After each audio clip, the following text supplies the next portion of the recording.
So, our subject this morning po mga kapatid ay ito patungkol sa pagkakaibigan. No?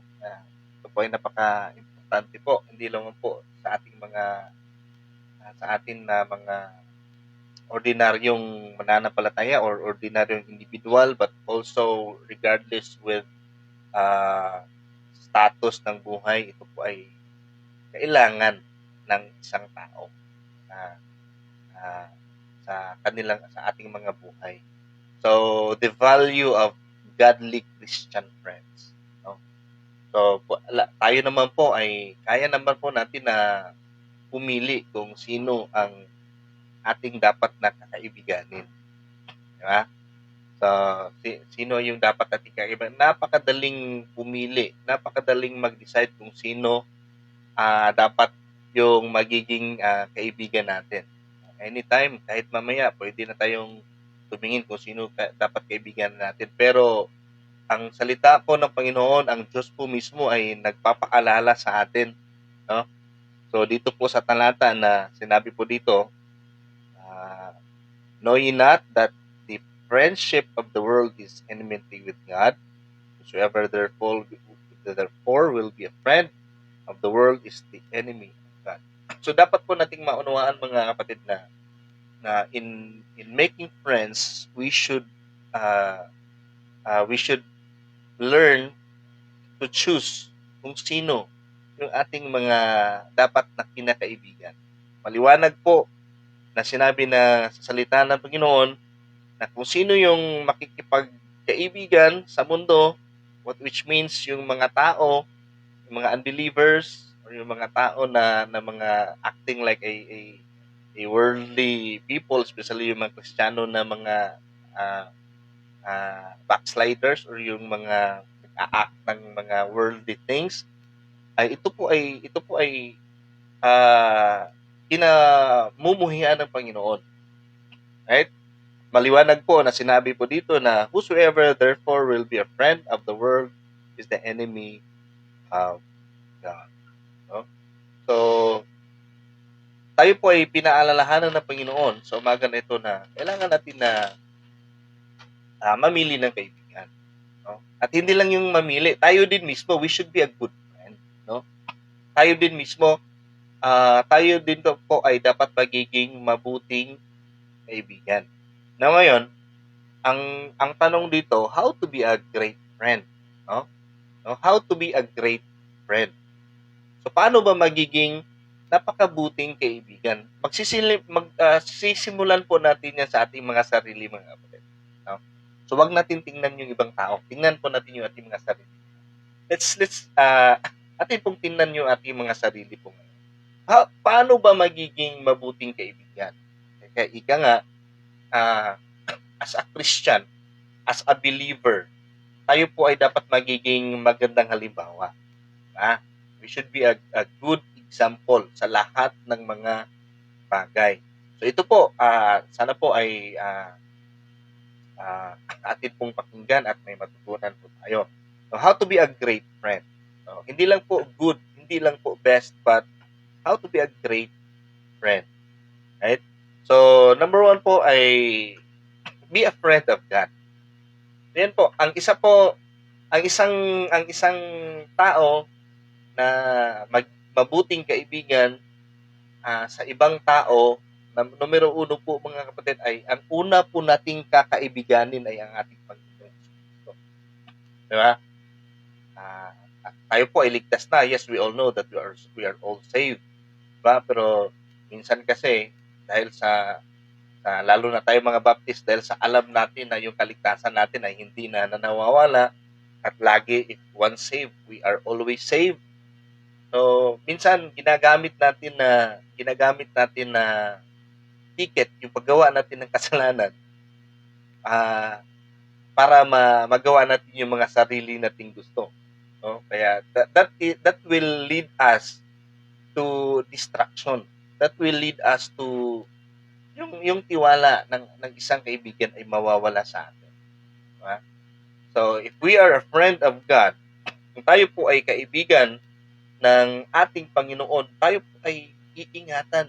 If we learn to value the friendship of our Lord Jesus Christ sa ating mga buhay po, mga kapatid, ito pong ating pakikipagkaibigan sa ibang mga tao ay iingatan din po natin yan, kagaya ng ating iingat sa ating Panginoon Jesucristo bilang isang kaibigan po natin. Alam naman po natin na si Kristo ay lahat-lahat sa atin.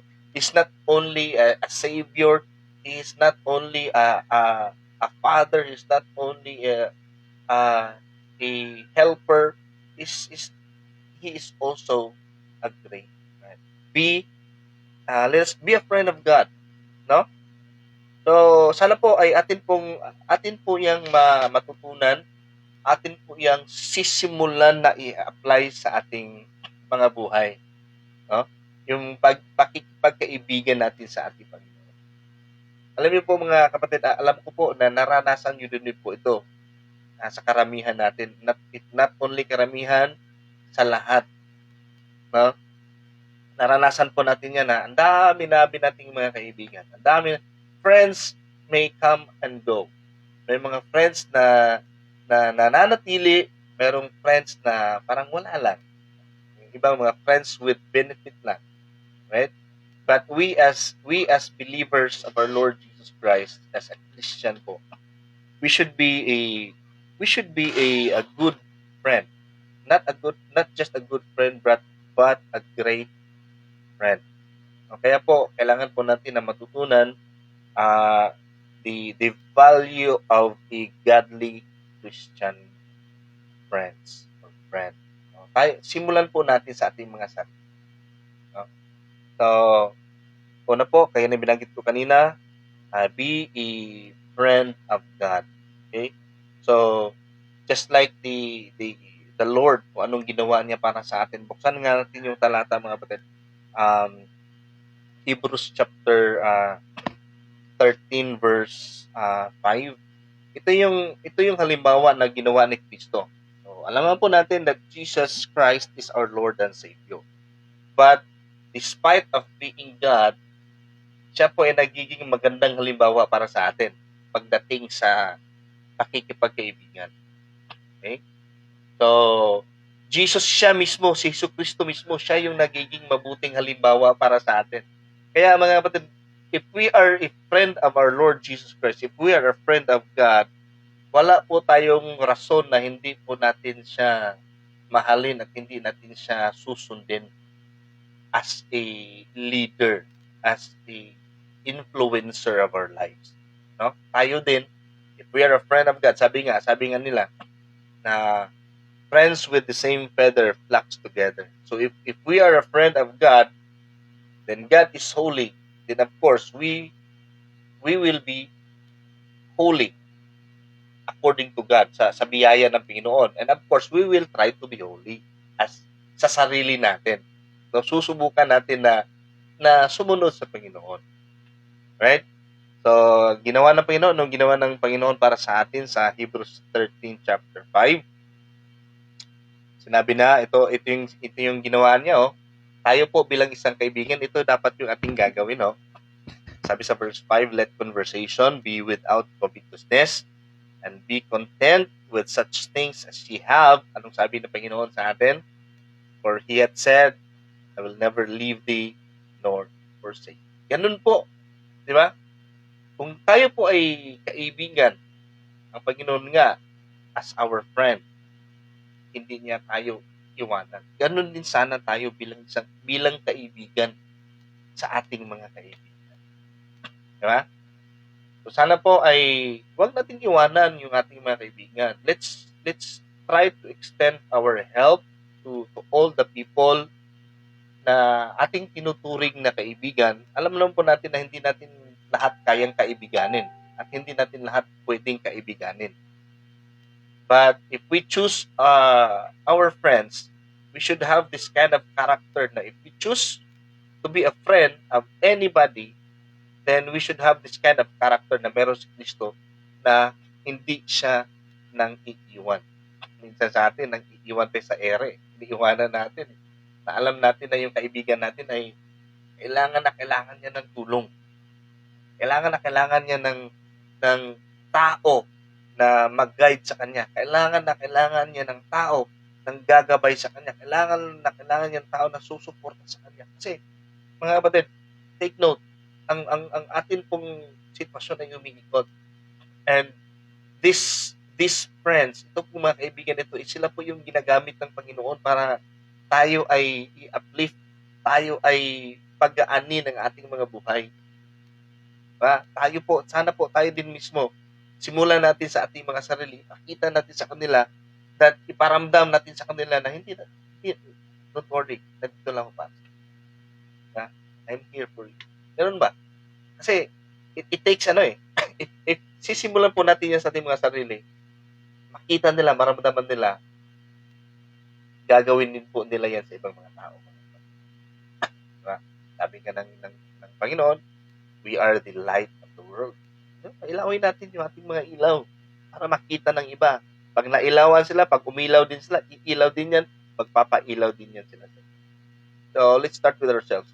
No? Be a friend of God. No? The best example of is our Lord Jesus Christ. Buksan po natin sa ano pa ba ang magandang halimbawa na ginawa ni Kristo? John chapter 15. So, sinabi po dito, no? Sa John chapter 15 verse 13 and 15, 13 to 15, sinabi po dito na greater love hath no man than this, that a man lay down his life for his friends.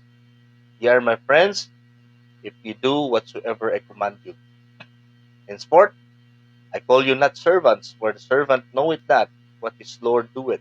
But I have called you friends, for all things that I have heard my Father I have made known unto you. Ang tindi ng banat ng ating Panginoon dito, no, sa patungkol sa pakikipagkaibigan. Tayo po mga kapatid ay tinuring ng Panginoon na mga kaibigan pamilya. No? Kung tayo natutuwa tayo doon sa mga kaibigan natin na na tumutulong sa atin, na sumusuporta sa atin, na nandyan no matter what circumstance you are into, mapa-down ka man or mapa-up ka man, nandyan kaibigan, how much more kung si Kristo mismo yung nandito sa atin. How much more kung si Kristo mismo. Di ba? Sabi niya dito, ye are my friends. Okay? Pero may requirement. So, sinabi dito, if you do whatsoever I command. Ganun naman dapat talaga eh. No? Ganun naman dapat talaga. What the Bible is telling us, as the Word of God, we should do. Diba? Napakagandang napakagandang pangako ng Panginoon na if we are going to follow and obey His commands, then we are His friends. Napakaganda doon, di ba? No? Alam niyo mga kapatid, ang pangako ng Diyos ay hindi po yan napapako. If yung mga kaibigan po natin ay nandyan, that makes us secure. Secure tayo sa feeling na nandyan naman siya. Di ba? Minsan, iniisip natin, secure tayo sa ating mga sarili kasi nandyan si best friend, nandyan si bestie, nandyan si kaibigan na fulano, si fulana. No? Feeling natin na okay tayo. So that is human character only. But hindi po siya definite. Hindi po siya pangmatagalan. No? And most of friends, nagbabago po siya. No? Minsan, karamihan sa mga kaibigan, nagbabago. Minsan, yung iba nga, kung anong sinabi ngayon, maya-maya, nagbago na, hindi na. But, pag ang Diyos, na kaibigan natin, pag siya ay nagbitaw ng salita, hindi niya iiwanan, hindi niya babaguhin, hindi niya babaguhin. Okay? So, let's make friends with God. No?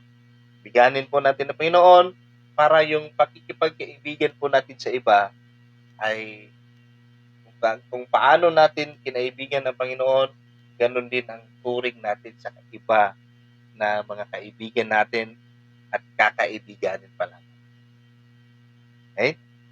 So, ye are my friends. Ito pang sabi sa verse 13, sinabi po dito mga kapatid na greater love hath no man than this, that a man lay down his life for his friend. Ito pang napakatindi mga kapatid. Si Kristo nagawa niya na ibigay ang kanyang buhay para sa atin. Dahil kaibigan niya tayo, dahil mahal niya tayo bilang isang kaibigan, binigyan niya ang kanyang buhay para sa atin. Tayo kaya mga kapatid, kaya natin na magsakripisyo para sa ating mga kaibigan. No? Si Kristo nga, kaya niyang ibigay ang kanyang buhay mismo para sa kanyang kaibigan, para sa atin. No? Tayo kaya, kaya natin na ibigay ang ating mga sarili para sa ating mga kaibigan. Alam po natin na ito po ay mahirap. Napakahirap po ito. No? Pero there's no greater love na pag meron po tayo sa Panginoon. If we have genuine love, if we have genuine love para sa ating Panginoon at para sa ating mga kaibigan, kaya po natin yun. Ito pong buhay, si Kristo lang po ang kaya. Alam po natin yan, sa Kristo lang po ang kayang magbigay ng kanyang buhay para sa ating lahat po mga kapatid. But there are great things that we can do for our friends. For the glory of our Lord Jesus Christ.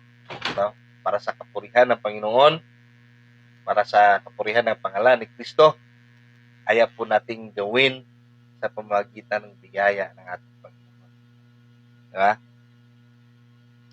So, lahat po yan. Bilang kaibigan, lahat po ay kaya pong ibigay ng Diyos anuman ang ating hihingin sa Kanya. Ganun po ang kaibigan. No? Sa lahat ng mga bagay, lumapit ka sa kaibigan mo dahil mahal ka ng kaibigan mo. Kahit wala siya, gagawa yan ng paraan para sa iyo. Ganun dapat tayo mga kapatid.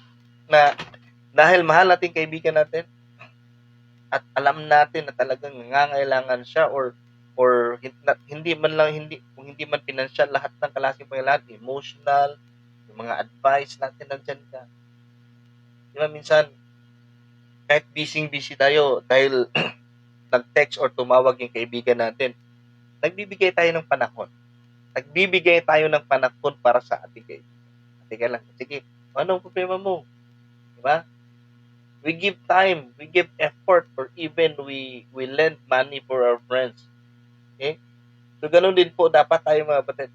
If we are a friend of God, let's spend time. Mag-spend tayo ng oras para sa ating Panginoon. Let's read the Bible. Di ba? Let's start Bible studies or join Bible studies. Di ba? And mag-aral ka sa Bible school, sa PCPI. Know God, spend time with God. And magbigay tayo sa ating mga simbahan, mahalin natin yung ating mga pastor. Ganun. Diba? Those are simple acts, pero that is the great commandments of our Lord Jesus Christ po mga kapatid. Diba? Kaya po nating ibigay yan, mga bagay na yan sa Panginoon, kung tayo po ay may tunay na pagmamahal sa ating Panginoon. Ganun din po sa ating mga kaibigan na tao, na pumahal natin sila, magbibigay tayo ng oras, ng panahon, at ng lahat pa ng kayang-kaya natin ibigay. Alam po natin na hindi po natin kaya ibigay yan. Ang Diyos lang po ang may kayang ibigay lahat. Pero sa lubos na ating makakaya by the grace of God, ginagawa natin mga bagay-bagay para sa ating kaibigan. Okay? So, yun po, no? Number 1, be a friend of God. So, pangalawa po mga kapatid is be friendly to all classes of people. No? Be friendly to all classes of people.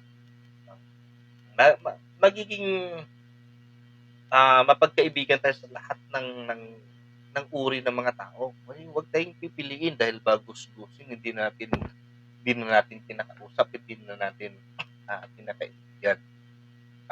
Tapos doon tayo sa may medyo maayos yung pananamit. Parang baptist lang yan. Right? So, alam niyo po mga kapatid, wag po tayo mamili ng mga kaibigan kasi looks, di ba? Yung mga looks po na yan that is very deceiving. Marami po mga baptist na magandang pumorma pero walang laman yung bulsa. Di ba? Naranasan natin yan karamihan ng mga baptist, naka-long sleeve, naka-tie, pero walang laman yung pitaka o yung bulsa. Joke po. Alright? Ayan. Wag po tayo tingnan natin yung stature or yung status ng mga tao. No? Ang Diyos nga, hindi nga siya namili ng kaibigan niya eh. Diba? So tayo din po mga kapatid ay let us be friendly to all classes of people. We choose to make friends, then regardless with status in life, then give your full heart to the one whom you choose as friend. Masabi nga ng Bible na there is yung brother is a friend stick closer than a brother. Diba? So,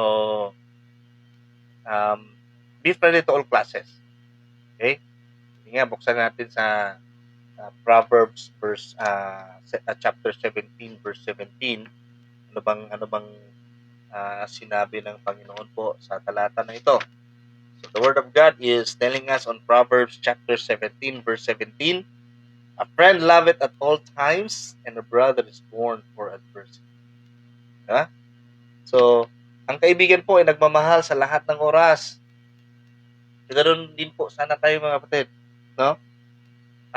Mahalin po natin ang ating mga kaibigan sa lahat ng oras. Huwag po natin silang ituring na burden sa ating mga buhay. Ba't nakikipagkaibigan ka pa? No?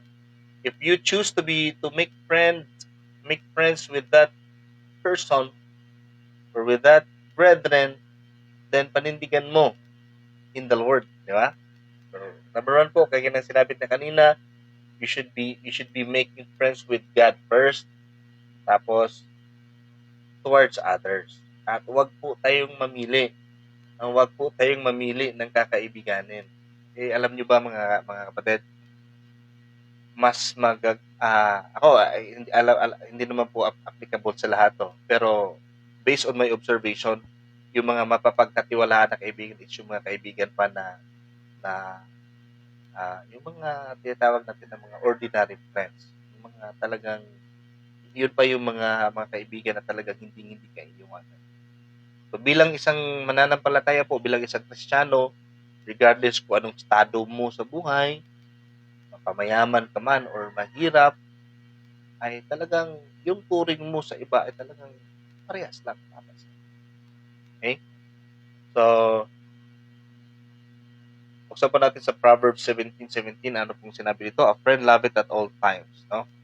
So, mahalin po natin ang ating mga kaibigan sa lahat ng mga panahon, kagaya ng pagmamahal ni Kristo na ibinigay sa atin. Ha? Kahit na gumagawa tayo ng kasalanan, mahal pa rin tayo ng Panginoon. Diba? So, ganun din tayo. Kapatid, mahalin natin ang ating mga kapatid, yung ating mga kaibigan sa lahat ng mga oras, lahat ng mga panahon. Proverbs chapter 27 verse 10.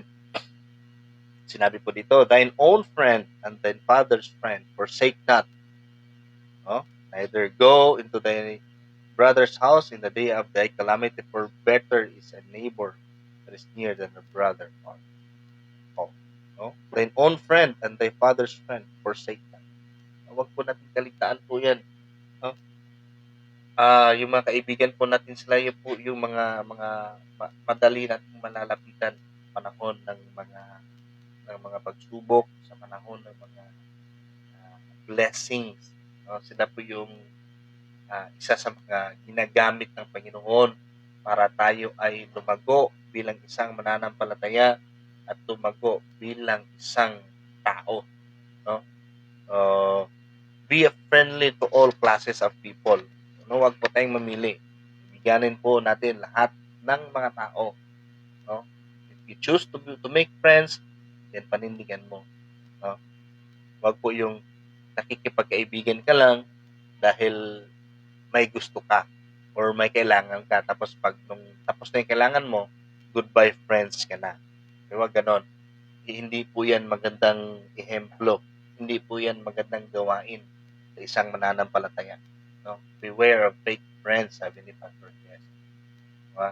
And which is very true. Alam po, marami pong ganyan mga kapatid. Lahat po tayo may kanya-kanyang experience po dyan yung mga fake friends na yan. Pero sana tayo mismo sa ating mga sarili, huwag nating gagawin yun. Ako po ngayong umaga na ito, ngayong araw nito, I am telling you this, wag po tayo magiging fake na kaibigan. Kasi meron tayong choice eh. If you choose to make friends with that person, then be a good friend. Hindi yung nakikipagkaibigan ka lang dahil may gusto ka. Hindi yung nakikipagkaibigan ka lang dahil may kailangan. Tapos yung gusto mo at yung kailangan mo ay natapos na, hindi mo sila kaibigan. Huwag ganun. Hindi po yun maganda mga kapatid. No? Bilang isang mananampalataya. You are not being a good example. Yung example ni Kristo na ginawa para sa atin ay parang wala lang. So, sino ang nasisira? Tayo ba? Hindi. Hindi po tayo nasisira. Ang Diyos po ang nasisira. Kasi isa lang naman po ang sasabihin ng mga tao. Di ba Kristiyano? Di ba Baptist? Ba't ganyan? Ba't ganyan ugali? Di ba? So, wala na. Sira yung testimony natin. Okay? So, and number 3 po. So, una po, number 1 kanina ay be a friend of God. Number 2, be friendly to all people. And number 3, the last, okay, do extraordinary things for your friend. Okay? Gumawa po tayo ng mga extra efforts pa para sa ating mga kaibigan. Diba? So, bigyan natin ng gift pag may birthday, yung mga simple thoughts. Alam niyo ba mga kapatid, ang pagbibigay sa kaibigan ay hindi po yan nagmamatter sa kung magkano at ano yung binigay mo. No, it's not. Friends does not count on how much or on how valuable. Okay? True friends po. True friends, they matter with thoughtfulness. They matter with yung pureness na binigay mo sa kanila. Yung simple greeting nga. Kahit yun lang bigay mo, tuwang-tuwa na. Ay, salamat na, naalala mo po. Ay, salamat. No, wala kang binigay noon. Wala kang binigay na finances or anything na makikita. Binigay mo lang yung greeting na may punong-puno ng pagmamahal. Yung mga simple na bagay ba na hindi nila lubos na akalain na gagawin. Diba? Yung mga ganyang bagay po. Give gifts and kind words. Of course. You give kind words to your friends. Pray for your friends. Pag-pray po nyo yung mga kaibigan po natin. Okay? Alam naman po natin na minsan pag mga kaibigan, parang aso't pusa din yan. Yung mga tunay na kaibigan po, mga kapatid, parang aso't pusa po yan. Pero they never broke up. They're still there because they decided to be friends. Sana tayo po mga Kristiyano, we should be a good example pagpatungkol sa pagkaibigan, no? Right? So, kind words, pray for friends, then sacrifice to help friends. No? Magsakripisyo tayo na para tulungan natin mga kaibigan. Kahit sobrang layo dahil kailangan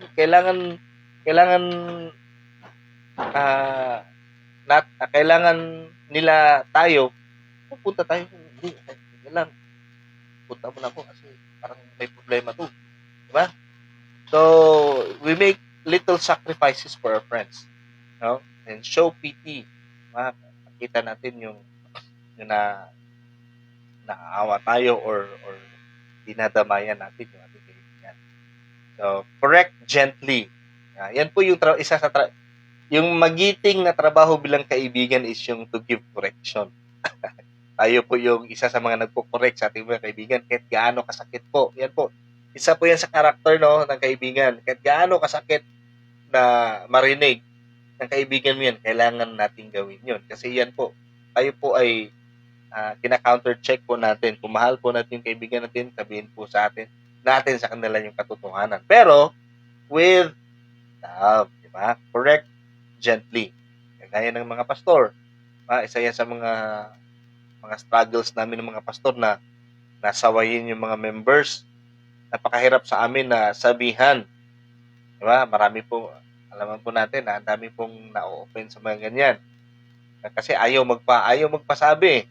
Mga tayo mga kaibigan, yan po yung responsibilidad natin na sabihan yung mga kaibigan natin para sila po ay Kasi pag hinayaan natin yan, hindi natin sila mahal. Hindi natin sila kaibigan. Diba? Just like God, tayo ay mahalin natin ating kaibigan no matter of what status of life you are with. If you choose to make friend with that person, then be sure that those friendship put God in between of your friend. Okay? Tabarkads ba? Una mong idabarkad si Kristo before you make friends with others. Para maganda yung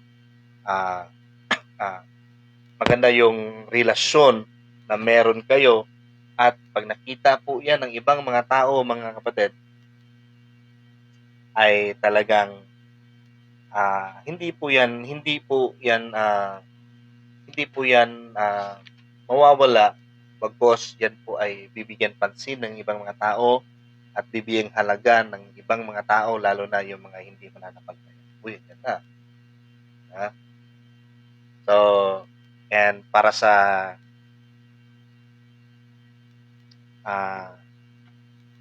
pagtatapos, meron akong katanungan. Kayo ba mga kapatid, mabuti ba kayong mga kaibigan? Mabuti po ba tayo mga kaibigan? Yan po ang tanong natin. So sana po, simula ngayong araw, kung tayo po ay mabuting kaibigan, pagpatuloy po natin yan. Let's do better things for our friends. No? Kung hindi man po, kung mayroon mga tao na nakapakinig ngayon na hindi pa po mabuting kaibigan, then decide to be a better friend. Decide to be a best friend. Decide to be a great friend.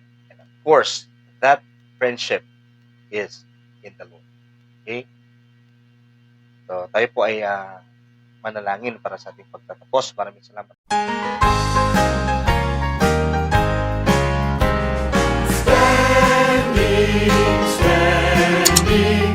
Standing on the promises of